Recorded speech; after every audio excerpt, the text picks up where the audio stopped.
Assalamualaikum warahmatullahi wabarakatuh. Kali ini kita akan membahas mengenai mutu sertifikasi profesi. Karena memang banyak pertanyaan bagaimana mutu sertifikasi profesi kita ini. Pertama-tama saya ucapkan terima kasih kepada LSP Bisnis Ekonomi Keuangan Syariah yang telah mengundang saya untuk menyampaikan topik ini, mutu sertifikasi profesi. Dan kita akan bahas beberapa hal kritikal yang berkaitan dengan mutu sertifikasi dan apa yang mempengaruhinya. Pertama-tama kita lihat bagaimana prinsip sertifikasi profesi ini. Ada paling tidak 7 prinsip. Yang pertama adalah menempatkan kepentingan publik di atas kepentingan sendiri setiap saat. Kemudian menghormati hak dan martabat yang melekat pada semua klien. Menjaga objektivitas dalam hubungannya dengan klien. Integritas dalam berurusan dengan profesional lain dan memfasilitasi klien mencapai manfaat maksimal. Kemudian memastikan dan memelihara kompetensi sesuai skema sertifikasi. Sekali lagi, memastikan dan memelihara kompetensi sesuai skema sertifikasi. Kemudian mematuhi semua hukum dan peraturan, serta menjaga integritas kode etik profesi. Selanjutnya adalah mengenai manfaat sertifikasi profesi yang bermutu. Ada paling tidak 9 manfaat yang bisa kita identifikasi sehingga ini kita bisa memberikan manfaat yang lebih dari kegiatan sertifikasi ini. Yang pertama adalah memberikan rekognisi. Sering kita ditanya atau orang menjawab bahwa saya sudah diakui jadi nggak perlu sertifikasi. Padahal masih ada 9 atau 8 manfaat lainnya yang bisa dimanfaatkan oleh seorang profesional. Yang kedua adalah mengenai validasi kompetensi, meningkatkan daya jual, meningkatkan earning power, meningkatkan academic performance, meningkatkan reputasi sebagai profesional, meningkatkan kredibilitas, meningkatkan kepercayaan diri, dan rasa hormat dari teman sejawat. Jadi ini perlu kita komunikasikan kepada masyarakat terus bahwa ini loh manfaat sertifikasi, pentingnya sertifikasi. Baik, apa saja yang mempengaruhi mutu sertifikasi profesi ini? Paling tidak ada 5 yang mempengaruhi langsung terhadap mutu sertifikasi profesi. Yang pertama, mutu sistem kompetensi kerja. Yang di sana berisi pengembangan kelembagaannya, kemudian lisensi LSP-nya, sertifikasi profesi, harmonisasi sertifikasi, sistem informasi dan komunikasi sertifikasi, dan pengendalian mutu sertifikasi. Yang kedua, pengaruh yang kedua adalah mutu manajemen kelembagaan sertifikasi profesi atau LSP-nya seperti apa. Di dalam sistem manajemen mutu LSP, di sana bagaimana panduan mutunya, kemudian SOP-nya, kemudian formulir rekaman, serta dokumen pendukung lainnya. Yang ketiga, mutu assessment sendiri, yaitu filosofi CBA atau Competency Based Assessment, pelaksanaan assessment mulai dari perencanaan, pelaksanaan sampai validasi. Kemudian yang keempat adalah mutu standar-standar digunakan, mulai dari standar kompetensi, standar okupasi atau peta okupasi, standar atau skema sertifikasi, standar assessment, dan standar pendidikan vokasi dan pelatihan vokasi. Dan yang kelima adalah mutu surveillance pemegang sertifikat, yaitu bagaimana mutu memelihara kompetensi pemegang sertifikat dan bermanfaat bagi industri dan dunia kerja dalam pengembangan HRD. Ini adalah 5 mutu atau aspek yang sangat mempengaruhi mutu sertifikasi. Kita akan bahas satu demi satu. Yang pertama adalah mutu sistem sertifikasi kompetensi kerja yang di BNSP memformulasikan sebagai sistem sertifikasi profesi nasional. Kita lihat di sana ada 6 subsistem, yaitu yang pertama, kalau kita lihat alurnya, mulai dari SDM terlatih masuk ke dalam sistem ini, maka subsistem yang pertama adalah pengembangan kelembagaan. Kelembagaan LSP ini bisa diusulkan oleh asosiasi profesi, asosiasi industri, BKSP, atau kementerian atau lembaga. Kemudian kelembagaan sendiri yang dikembangkan adalah mulai dari LSP, tempat uji kompetensi, dan juga SDM-nya yang harus kita bangun. Kemudian kelembagaan LSP ini ada 3 macam, mulai dari LSP pihak 1, pihak 2, dan pihak 3. Pihak 1 adalah didirikan oleh industri atau industri untuk mensertifikasi karyawannya sendiri, atau didirikan oleh lembaga pendidikan dan pelatihan untuk mensertifikasi muridnya atau peserta didiknya selama proses pembelajaran. Sedangkan LSP pihak 2 adalah LSP yang didirikan oleh industri untuk mensertifikasi jejaringnya, pemasoknya.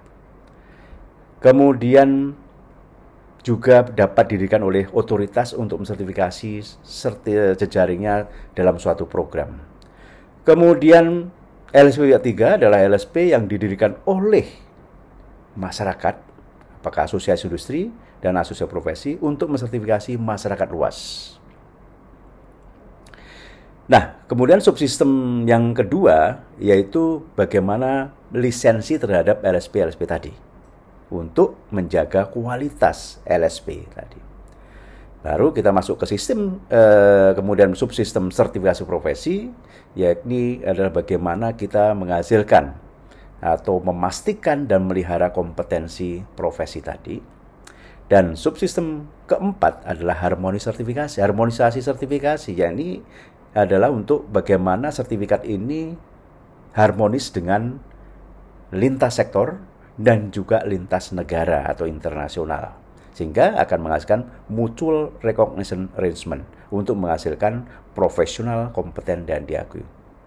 Untuk mengelola dalam sistem sertifikasi ini, maka diperlukan satu subsistem lagi, subsistem informasi dan komunikasi sertifikasi untuk membangun sistem, apalagi dalam era 4.0. Dan terakhir, subsistem berikutnya adalah pengendalian mutu sertifikasi untuk menjamin seluruh proses ini tetap berjalan dengan sesuai kualitas dan adanya peningkatan berlanjut. Ini sangat penting, sehingga Ibu sekalian, pada saat kita menyelenggarakan sertifikasi profesi, maka selalu diingat dan terapkan 6 subsistem sertifikasi profesi nasional ini. Faktor kedua yang sangat mempengaruhi mutu sertifikasi adalah mutu manajemen kelembagaan sertifikasi profesi. Saya kira ini adalah penting, dan ini acuan adalah pedoman BNSP 201. Ada 4 komponen untuk membangun manajemen kelembagaan sertifikasi profesi ini, yaitu yang pertama adalah mutu dari quality manualnya, mulai dari kebijakan mutu, ruang lingkup, acuan normatif, persyaratan LSP, struktur organisasi, sumber daya manusia dan sumber daya lainnya, kemudian rekaman dan informasi, skema sertifikasi, proses sertifikasi, dan sistem manajemen. Ini sangat penting.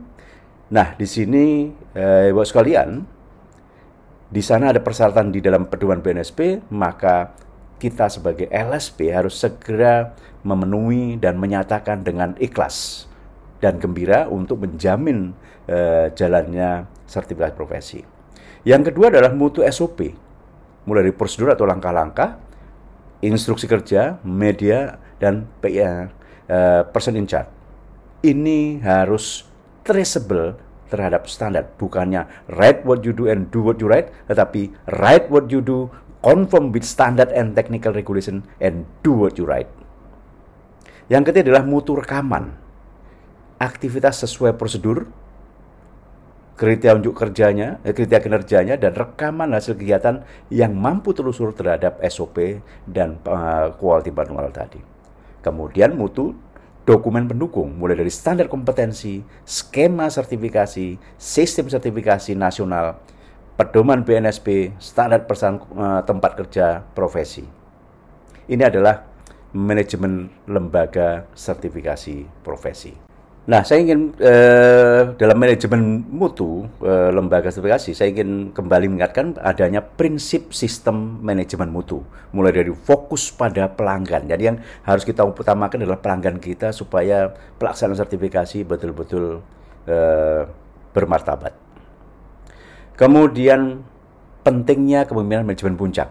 Manajemen puncak harus betul-betul memberikan suatu sistem ini berjalan dengan nyaman. Kemudian keterlibatan orang-orang dan pendekatan proses. Prosesnya ikuti sesuai dengan SOP yang ada. Kemudian peningkatan berlanjut. Kemudian adanya review dan sebagainya, dan terus ada perbaikan berlanjut. Pengembalian keputusan berbasis bukti, evidence based, dan pengelolaan hubungan yang baik antara pelanggan dan juga pelayanan dari LSP. Baik, mutu yang ketiga yang sangat mempengaruhi mutu sertifikasi profesi adalah mutu asesmen sendiri. Nah, di sini ada dua hal penting yang harus kita selalu ingat. Yang pertama adalah filosofi dari CBE atau Competency Based Assessment, yakni criterion based, evidence based, dan participatory. Criterion based berarti setiap kompetensi based assessment harus berdasarkan suatu kriteria, suatu standar dalam kompetensi terutama. Yang kedua, evidence based, berbasis bukti yang dibawa oleh asesi. Dan yang ketiga adalah participatory, bahwa participatory dari peserta atau kandidat ini sangat penting di dalam menentukan kualitas daripada asesmen. Kemudian yang kedua adalah mutu pelaksanaan, yaitu asesmen sendiri, mutu pelaksanaan asesmen, yakni rencananya, kemudian asesmen kompetensi, dan validasinya. Ini dua hal ini sangat penting, sangat mempengaruhi mutu sertifikasi profesi. Nah, di sini saya ingin fokus pada bagaimana mutu pelaksanaan asesmen ini, terutama pertama adalah rencana asesmen. Ini sangat penting sekali untuk pahami. Ada 4 langkah di sana. Yang pertama adalah menentukan pendekatan asesmen. Tujuan ini dari langkah ini adalah untuk mengidentifikasi potensi kandidat seperti apa yang nanti menghasilkan bukti seperti apa. Apakah dia hasil PVPV, pelatihan vokasi dan pendidikan vokasi, atau learning self learning, belajar mandiri, ataupun dia berasal dari profesional yang pengalaman. Kemudian juga mengidentifikasi potensi kesesuaian dan kualitas bukti. Kalau senyum mungkin berarti semua sudah sesuai, sehingga kita proses asesmennya bisa cepat dengan instrumen yang tidak terlalu banyak lagi. Kemudian kalau merengut, wah ini jangan-jangan buktinya berada di mana-mana, sehingga kita harus membutuhkan instrumen yang mungkin lebih banyak lagi dan waktu yang lebih lama, sehingga kita simbolnya merengut. Kemudian juga kriteria standar, terutama kompetensi dan juga konteksnya, standar konteksnya. Ini adalah langkah pertama yang perlu dipahami, sehingga kita tahu potensi kandidat dan potensi bukti yang akan dibawa oleh asesi. Yang kedua, mempersiapkan rencana asesmen sendiri. Nah, di sini kita mengidentifikasi potensi bukti yang dibawa kandidat. Identifikasi potensi apa saja. Bukan bukti yang kita tetapkan sendiri bahwa nanti buktinya harus ini, karena ini, tetapi potensi bukti yang dibawa kandidat. Kalau dia misalnya membuat desain, maka hasilnya desain. Atau rekaman proses membuat desain. Atau kalau jasa, pelayanan misalnya, maka paling tidak bukti yang akan dibawa adalah rekaman proses pelaksanaan pelayanan jasa tadi. Itu potensi buktinya. Di sini banyak teman-teman yang miss di sana, terbalik, adalah seolah-olah bukti yang harus tunjukkan, tetapi di sini adalah bukti, potensi bukti yang akan dibawa oleh kandidat. Dengan kita tahu potensi buktinya, maka kita bisa menetapkan metode yang sesuai dengan potensi kandidat. Kemudian menetapkan instrumen asesmen yang sesuai potensi bukti kandidat juga. Ini sangat penting. Kemudian yang ketiga, mengidentifikasi persyaratan modifikasi dan kontekstualisasi. Ini tujuannya adalah mengidentifikasi untuk menghasilkan asesmen yang efektif sesuai konteks. Apa yang sesuai konteks tadi? Kemudian efisiensi, supaya efisien. Sehingga di sana ada bagaimana kemungkinan integrasi dari unit kompetensi dalam satu skema. Sehingga kita bisa mengembangkan skenario sehingga asesmennya akan lebih efektif dan efisien. Baru pada langkah keempat, instrumen asesmen, ini adalah tujuan mengorganisasikan asesmen. Maka kita buat matrik peta instrumen asesmen. Dan kemudian kita mengembangkan dari si matrik ini akan ketahuan mana yang sudah ada, mana yang belum instrumennya. Maka yang belum ada, kita kembangkan instrumen yang belum tersedia tadi. Berikutnya adalah mengenai mutu melaksanakan asesmen sendiri. Ini penting sekali, Bapak sekalian, bahwa ini asesmen, bukan ujian. Jadi bahwa langkah untuk melaksanakan asesmen ada 6 langkah. Ini sering terjadi miss dengan seorang langkah sertifikasi, tapi ini adalah yang kita maksud adalah langkah asesmen. Bagaimana melaksanakan asesmen? Ada 6 langkah untuk melakukan asesmen. Yang pertama adalah menetapkan dan memelihara lingkungan asesmen. Dari sana kita harus siapkan bahwa setiap asesor tadi pada saat mendapatkan tugas bisa mendapatkan mapanya, dokumen mapa, kemudian penyesuaian yang beralasan bisa dikembangkan di sana bersama-sama dengan asesi, kemudian fasilitasnya, dukungan spesial jika perlu, dan siapkan kandidat dan juga catatannya. Kemudian yang kedua adalah mengumpulkan bukti yang berkualitas.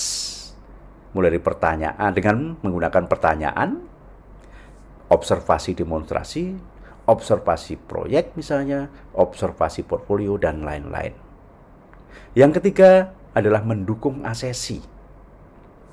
Nah, di sini kita eksplorasi bukti kualitas lainnya. Apabila yang langkah kedua tadi masih belum ada, sehingga kita coba eksplorasi, kita bantu asesi barangkali punya bukti yang lain. Kemudian penyesuaian yang wajar berdasarkan karakteristik kandidat di dalam menggali bukti-bukti lainnya bila tidak ditemukan pada langkah kedua tadi. Kemudian membuat keputusan asesmen. Ases dan menyimpulkan bukti yang dikumpulkan berdasarkan standar kompetensi. Kemudian berikan umpan balik yang jelas dan komunikatif kepada kandidat. Apa yang dilakukan? Apakah apabila belum kompeten, apakah perlu retraining atau menambah jam terbang untuk menambah pengalamannya supaya mencapai bukti-bukti yang berkualitas. Yang kelima, merekam dan melaporkan keputusan asesmen. Nah, catat hasil penilaian atau asesmen dengan cepat dan akurat. Lengkapi dan kirimkan dokumen asesmen yang diperlukan sesuai dengan konvensi kerahasiaan. Baru yang keenam adalah meninjau proses asesmen. Tinjau proses asesmen dengan berkonsultasi dengan kandidat dan orang lain yang relevan untuk meningkatkan praktek di masa depan dan mendokumentasikan serta merekam ulasannya. Ini yang harus kita pahami, sekali lagi bukan ujian tetapi asesmen. Di sana tidak ada langkah mengujinya, tetapi adalah langkah-langkah mengumpulkan bukti, dan bahkan apabila masih kurang, maka kita masih bisa menggali dengan mendukung asesi. Barangkali ada bukti-bukti lain yang belum terkumpul di sana. Mutu yang ketiga yang juga sangat mempengaruhi di dalam mutu sertifikasi ini adalah mutu MKVA di dalam pelaksanaan asesmen ini. Kita tahu ada 3 langkah di sana, mulai dari menyiapkan proses validasi. Kita harus pahami betul tujuan, fokus dan juga konteks. Kemudian acuan pembanding yang kita gunakan dan dokumen yang terkait. Baru memberikan kontribusi dalam proses validasi. Di sini mulai melakukan tinjauan dan evaluasi. proses asesmen, mulai dari rencana asesmennya kita evaluasi, standar kompetensi atau acuan pembanding lainnya. Penyeleksian dan penerapan metode asesmennya seperti apa, kemudian penyeleksian dan penggunaan perangkat asesmen dari LSP yang kita validasi. Kemudian bukti yang dikumpulkan dan rekomendasi hasil asesmen termasuk proses pengambilan keputusan. Baru langkah ketiga, memberikan kontribusi untuk hasil tadi. Temuan validasi. Di sini hati-hati di dalam menentukan atau menulis temuan validasi. Ini harus jelas, mulai dari problemnya, location-nya, objective evidence atau bukti objektif, dan juga reference-nya. Dia harus confirm dengan yang mana kalau tidak sesuai. Baru kita buat rekomendasi untuk perbaikan berlanjut. Sehingga ini akan diharapkan memberikan perubahan praktek asesmen ke depan. Baik, setelah kita membahas mengenai mutu pelaksanaan asesmen, berikutnya adalah langkah 4 adalah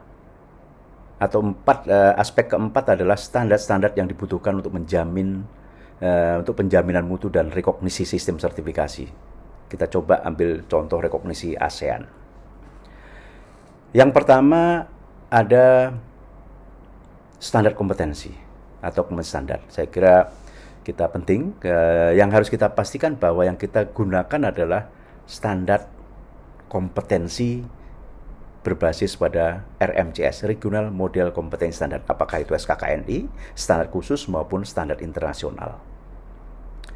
Yang kedua adalah standar okupasi, atau kita juga kenal sebagai peta okupasi. Ini adalah peta okupasi dalam kerangka kualifikasi. Jadi okupasi-okupasi yang berada di dalam kerangka kualifikasi. Di sini Ibu sekalian bisa mendapatkannya dari platform website dari Bappenas, peta okupasi nasional bappenas.go.id. Yang ketiga adalah standar sertifikasi atau skema sertifikasi. Di beberapa negara-negara ASEAN lainnya menyebutnya bukan skema sertifikasi tapi standar sertifikasi. Ini adalah juga Ibu sekalian juga sudah familiar mengenai ini, tapi kualitas dari ini harus mampu telusur terhadap occupational standard. Yang ketiga adalah assessment standard atau standar assessment. Standar instrumen asesmen ini sangat penting bagi LSP, juga bagi lembaga pendidikan pelatihan kalau bisa mendapatkan informasi ini sehingga bisa mengembangkan strategi pembelajaran. Tidak perlu khawatir bahwa standar asesmen ini rahasia, bukan. Itu tidak rahasia. Yang rahasia adalah nanti yang akan keluar di dalam atau digunakan pada saat asesmen. Tetapi bahwa bank dari asesmen instrumen ini sebenarnya harus justru dipelajari sebagai strategi pembelajaran lembaga pendidikan vokasi dan pelatihan vokasi untuk punya strategi bagaimana mengembangkan modul dan instrumen toolbox lainnya. Dan yang kelima adalah education standard. Walaupun bukan tugas LSP, tapi LSP harus mengelingkan bagaimana agar mendorong mereka untuk menggunakan standar pendidikan yang dari sini kalau kita lihat sebagai statement or learning objective, konten dari to be addressed, kemudian entry requirement sampai resource request. Ini adalah merupakan desain pembelajaran atau instructional design atau instructional design instruksional yang harus kembangkan agar link and match antara persyaratan standar tadi dengan standar pendidikan, sehingga ini akan memberikan peluang akan tepat sasaran untuk menuju sertifikasi profesi. Dalam hal standar ini saya ingin fokus pada standar untuk sertifikasi profesi atau skema sertifikasi profesi. Bagaimana kita mengembangkan, karena beberapa isu sering mengatakan membuat skema ini lama sekali. Maka Ibu sekalian, apabila kita berderet tadi punya 5 standar, sebenarnya menjadi sangat cepat. Contohnya di sini, apabila kita sudah mempunyai peta okupasi dalam kerangka kualifikasi nasional, contohnya ini, Ibu sekalian bisa scan QR code ini, nanti akan melihat beberapa peta yang ada di dalam platform ini. Dengan ada peta ini, kemudian kita bisa segera memulai membentuk komite skema sertifikasi, kemudian identifikasi deskripsi okupasi, dan kemasan standar kompetensi pada peta tadi. Karena kalau peta tadi tidak ada, maka disinilah yang menjadi sangat lama untuk membuat deskripsi dari okupasi tadi. Maka dengan demikian di sini akan sangat cepat, dan baru kita kemudian identifikasi ketersediaan standar kompetensi. Tentu saja kalau ada standar kompetensi, maka kita langsung merumuskan skema dan bisa verifikasi skema sertifikasi. Jadi kalau kita lurus begini, maka mesinnya sehari selesai bikin skema, mungkin ya, prosesnya ya, untuk mengembangkannya. Nah, mungkin yang agak lama, mungkin apabila standar kompetensi belum ada, tentu saja tidak bisa dikembangkan menjadi skema sertifikasi. Fokus berikutnya juga saya ingin kepada employability skill, karena isu nasional ini employability, kecakapan bekerja. Nah, kita tahu bahwa ada 8 employee skill ini yang seharusnya harus kita embed atau kita integrasikan ke dalam proses pembelajaran standarisasi maupun sertifikasi. Mulai communication skill, teamwork, problem solving, planning and organizing skill, kemudian self-management skill, initiative entrepreneur skill, technology skill, dan learning skill. Ini adalah yang profesi secara umum. Dan barangkali karena ini adalah yang kita sedang bahas mengenai LSP syariah, maka mungkin penting untuk dimasukkan untuk employee skill mengenai syariah citizen skill, agar masyarakat semua memahami ini betul-betul. Ya. Bisa syariah citizen skill dapat mencakup memahami syariah sendiri dan bagaimana berperan dalam penerapan dan pengembangan syariah, sehingga setiap orang ini bisa memahami ini untuk berkembang bisnis syariah ini. Nah, di dalam bisnis syariah sendiri itu saja ada yang harus punya okupasi mengenai syariah sendiri. Ada juga mungkin jabatan bekerja yang tidak beri judul syariah, tetapi harus mempunyai citizen skill ini, syariah ini. Bahwa dia diperkaya dengan ini untuk di-insert atau di-embed ke dalam proses pelaksanaan pelayanan bisnis syariah. Baik, berikutnya, faktor terakhir yang sangat mempengaruhi juga mutu sertifikasi profesi adalah kegiatan surveillance pemegang sertifikat dari LSP. Ada beberapa metode di sana, mulai dari profesiensi, kemudian evaluasi rekaman kegiatan, logbook atau workbook, asesmen lapangan kita bisa lakukan, informasi dari otoritas regulasi, keluhan dan informasi dari pihak terkait, interview terstruktur, konfirmasi keberlangsungan pekerjaan dari tempat kerja, dan pengecekan kemampuan fisik. Ini adalah beberapa pilihan-pilihan metode untuk survei pemegang sertifikat. Ini sangat penting di dalam memastikan dan memelihara kompetensi. Karena kompetensi is not historical attainment, bukan pencapaian masa lalu, tetapi it must be current, sekarang kompeten dan masih kompeten. Ini sangat penting untuk kualitas dari sertifikasi mutu sertifikasi profesi. Well, so what's next to do tomorrow? Apa yang harus kita lakukan besok untuk menjamin mutu sertifikasi profesi? Ada beberapa langkah yang bisa kita lakukan. Yang pertama, review program dan manajemen mutu sertifikasi. Yang kedua, review mutu assessment, seperti yang kita bahas tadi. Kemudian review standar yang digunakan. Kalau perlu, tambahkan untuk yang LSP syariah ini, syariah occupation-nya kita petakan dalam kerangka kualifikasi, dan juga seperti apa syariah citizen skill kita kembangkan. Yang keempat, review surveillance pemegang sertifikat. Surveillance-nya benar-benar kita lakukan supaya pemegang sertifikat ini bangga dan juga membantu industri dalam pengembangan HRD, kualitas HRD, efisiensi HRD. Yang kelima, perbaikan berlanjut mutu sertifikasi. Bagi apa yang bisa dikembangkan? Setelah kita tahu perbaikannya, maka kita harus upskilling SDM LSP. Dan yang ketujuh, penambahan ruang lingkup dari LSP kepada BNSP. Baik, alhamdulillah kita sudah berhasil membahas aspek-aspek mutu sertifikasi profesi dan apa yang harus kita lakukan next berikutnya. Terima kasih. Wassalamualaikum warahmatullahi wabarakatuh. Salam kompeten.